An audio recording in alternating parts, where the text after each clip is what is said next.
Vous êtes un particulier, vous voulez acheter une voiture. Cette démarche répond à des critères bien précis.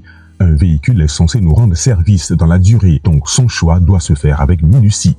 Trajet à parcourir, nombre de places, type de motorisation, carrosserie, prix, etc. Tout un ensemble de critères qui entrent en ligne de compte. Commençons par le trajet. Si vous êtes du genre à avaler les kilomètres, ne vous trompez pas en choisissant une voiture à essence, ni une hybride, encore moins une électrique.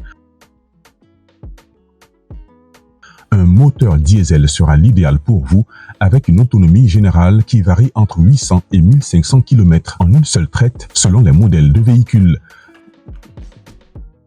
Vous êtes du genre citadin, dans ce cas, pas besoin de rouler jusqu'à l'infini. Un moteur à essence, une hybride ou une électrique sera largement suffisante pour vous, dans la mesure où les particuliers ne parcourent en moyenne que 20 à 30 km par jour en agglomération.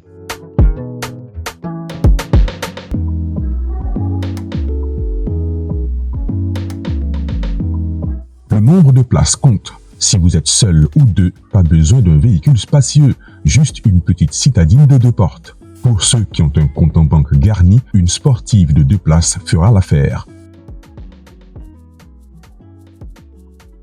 Par contre, une famille sera plus à l'aise dans un SUV, une grosse berline ou un monospace.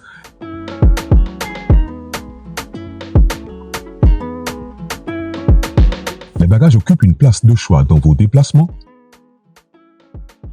Alors achetez-vous un SUV, un break ou un monospace. Ces véhicules sont très généreux en espace et sauront répondre à vos attentes.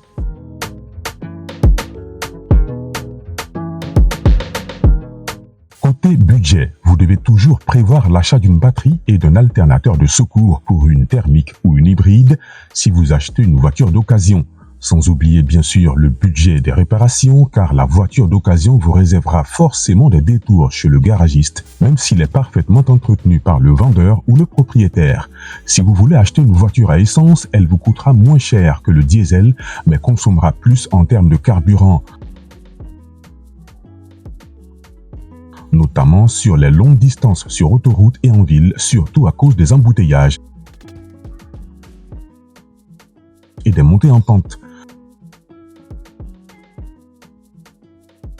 Le diesel, l'hybride et l'électrique coûtent plus cher à l'achat que la voiture à essence, mais leur consommation d'énergie est beaucoup plus économique que celle-ci. Pour clore le chapitre du budget, vous devez tenir compte des chevaux, c'est-à-dire la puissance de votre moteur. Plus votre moteur a des chevaux, plus votre assurance, votre visite technique et vos éventuelles réparations chez le mécanicien coûtent cher.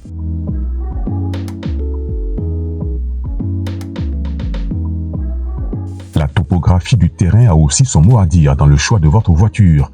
Lorsque vous avez l'habitude de rouler en ville ou sur des routes bitumées, une citadine, une sportive, une GT ou une berline sera une joie pour votre conduite.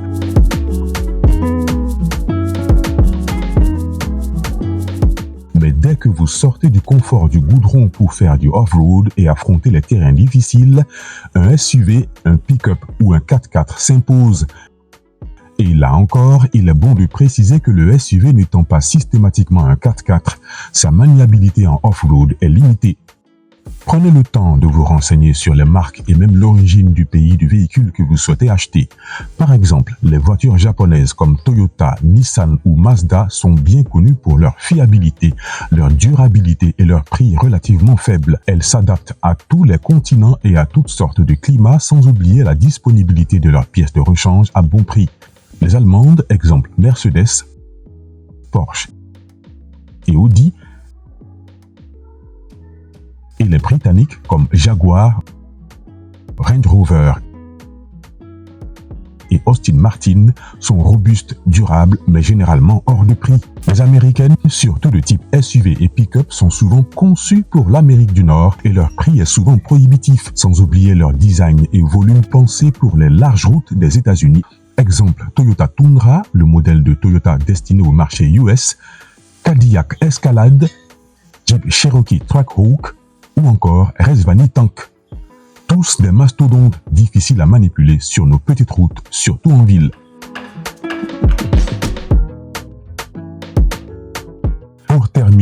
Testez le véhicule que vous souhaitez acheter en le conduisant vous-même sur différents terrains en ville et en dehors de l'espace urbain si possible. Pendant l'essai, éteignez la radio et prêtez l'oreille pour entendre d'éventuels bruits suspects venant des suspensions, amortisseurs, moyeux, plaquettes de frein, etc.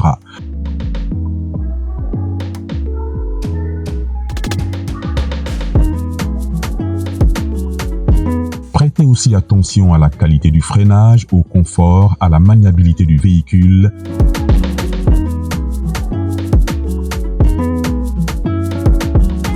À la réactivité de la boîte de vitesse, etc.